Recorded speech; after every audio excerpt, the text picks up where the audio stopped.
So here we are. It's the last episode of the Road to the Knockouts in F8TAL. Welcome to episode 5. As you can see on the screen now, David De Gea and Aurier won the last vote, and you can see Alejandro Gomez is on the bench. He won the substitutes vote. So this is the team we're taking into the last 2 games before we head into the knockouts. I'm not really sure who I'm going to replace yet of these 2 players should we get the coins to. Derby's been very solid in midfield, and I've been very impressed by all of the defenders actually. So it depends on how many coins we get. We'll then work out how much we've got to spend and what budget we can allocate to certain positions, and I might actually end up keeping Derby at centre mid. But we'll see. Thanks for all the support so far. It's been, as I keep saying throughout this series, it's been fantastic. It's been brilliant to be involved in F8TAL. Thanks again to Bateson for inviting me in. And yeah, so let's get into the game, see how much coin we can make, and then go ahead with the choices. So our first game of the episode is up against a Premier League, Bundesliga hybrid. It's got Inform Zaha up front, it's got 90 prime icon Rui Costa running things in the middle of the field. I could tell off kickoff this guy is pretty decent, so I wanted to pause and go to 4-1-2-1-2. He does get a shot from the edge of the area, but luckily can go in. De Gea doesn't get close to it really, but yeah, you can kind of get a feel for how good someone is just straight off kickoff by the things they do, the movement they make. So I wanted to switch to a more solid formation in the middle, and then I got the ball to Eriksen in the box. I think corner goal, shoot across keeper, it's going to be a goal, but not to be that time.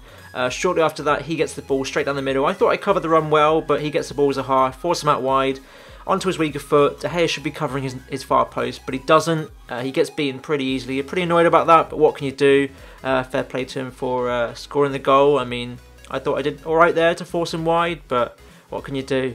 Almost straight after that, I get the ball to Cavani, playing it to Neymar, and then he plays it back to Cavani, but he does well to block the shot with Boateng, and nothing comes of that. Get the ball back to Mbappe there, and I really don't get much in the finesse, and it doesn't go in. Nothing much happens really, and then until the 41st, 42nd minute, Gullit to Mbappe, waiting a little bit, biding his time. Cavani makes it 1-1 just before half-time, exactly what I needed, because I don't really want to be going to half-time 1-0 down. I've had enough of those recently to not want to do that again. So we almost go into half-time 2-1 down, but De Gea makes a brilliant little stop, pushes the ball away to keep the scores level. So I'm slightly down in possession.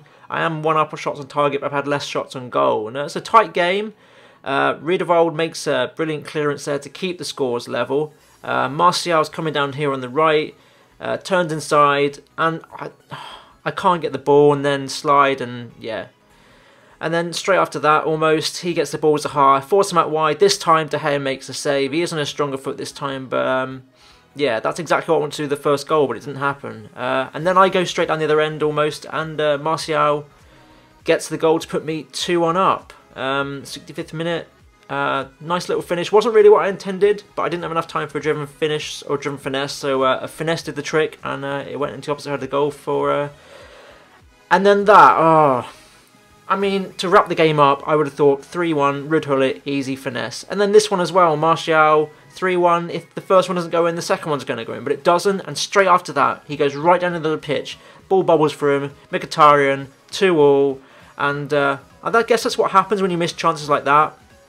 You're going to get punished. I didn't take my chance. I had 2 pretty easy chances. I thought I did all the right things. Just a finesse for Gullit, and it didn't go in.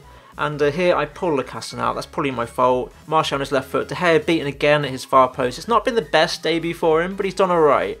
Reuter wouldn't have had a chance with them, obviously, but I can't really complain. I let him have those shots. And the dying moments, Gomez to Eriksen. Eriksen again, don't really get the purchase on it. Can't really get it across goal and hit it straight at the keeper. And that's how it finishes. So I lose game 1. Not the ideal start at all when I'm wanting to replace the last 2 silvers I'm allowed to replace. And we're going to game 2 where he's got a stat item on Griezmann. And he's got one on Danny Rose as well. Using stat items in a friendly match, in a single match. I mean, my heart sank when I saw that. And almost straight away, 4th minute, he gets through on goal. But Brenner makes an unbelievable challenge, an absolutely ridiculous challenge. I mean, it was me, it wasn't an auto challenge, so I'm pretty proud of that. But straight after that, De Gea, long throw, gets it down the field. Cavani's played through.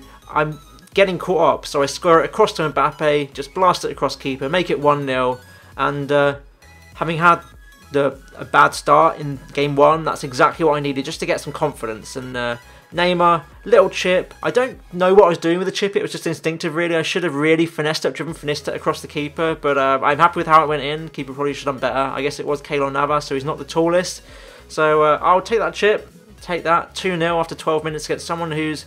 I couldn't really gauge how good he was. He started off really well, and obviously had a start on his play. I don't know what he was trying to achieve there. Neymar there missing a really easy finesse. Then get the ball to Neymar again, play it to Gullit. The extra pass probably wasn't needed, but I was looking for that extra 50k, 20k I guess on top. But the 50k coins were scoring with Gullit to make it 3-0. And then straight after that, Mbappe, he was conceding possession really quickly after kickoff now. I was just high pressure, trying to get as many goals on the board as possible, just to try and force a rage quit really as well.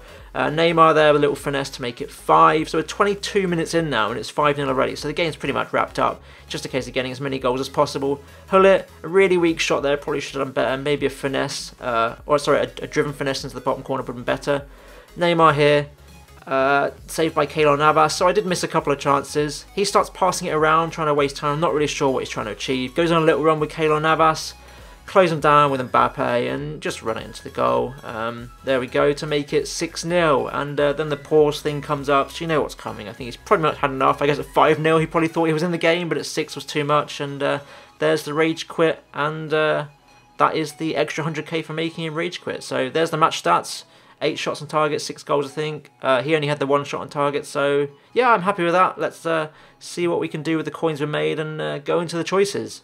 A god-awful first game, but we managed to recover in the second game and get a win and make him rage quit, bringing our coin total to 270k. It would be 300k, but we take the 30k for conceding an extra goal in the first game, which brings us to 270. These are the 2 choices I've gone for, so we're keeping the left-back Brenner in either case. As choice 1, we've got Bailly and Azpilicueta, which means we'll be keeping Brian Darboe at centre-mid. In choice 2, we've got Kante and Mustafi, which means we'll be keeping Lucassen at left centre-back. So let me know what you think. Option 2 obviously got Kante in centre mid, but Mustafi does make the chem a little bit less, but I'm not too bothered about chem as long as they're on above 6. I think it's fine. Bailly and Azpilicueta. Azpilicueta's a little bit short, but Bailly's an absolute beast. But let me know what you think anyway. I'm happy with either choice, and that will be the team we take into the knockout rounds to go live this weekend. Sub-poll will be in the description below as always. We only won the 1 game, so it will be the team from game 2 that the choice will be from, so let me know which you've got there. We've got Walcott, Martial and Gomez so far, so a kind of midfield or a defensive kind of sub would be absolutely fantastic just in case. I don't want to be completely stacked with attackers, but let me know again what you think. So that's it for this video and for episode 5. If you've liked it, I'd very much appreciate if you hit the like button. If you're new around here and haven't subscribed yet, also very much appreciate if you'd like to be notified of our future content. Of course, there's these videos and there's last year's play reviews that are uploaded on a regular basis. Let me know in the comment section below, of course, on the options. But that's it for now. So again, thanks for the support and I will catch you this weekend for the knockout rounds. So yeah, thanks again. See ya.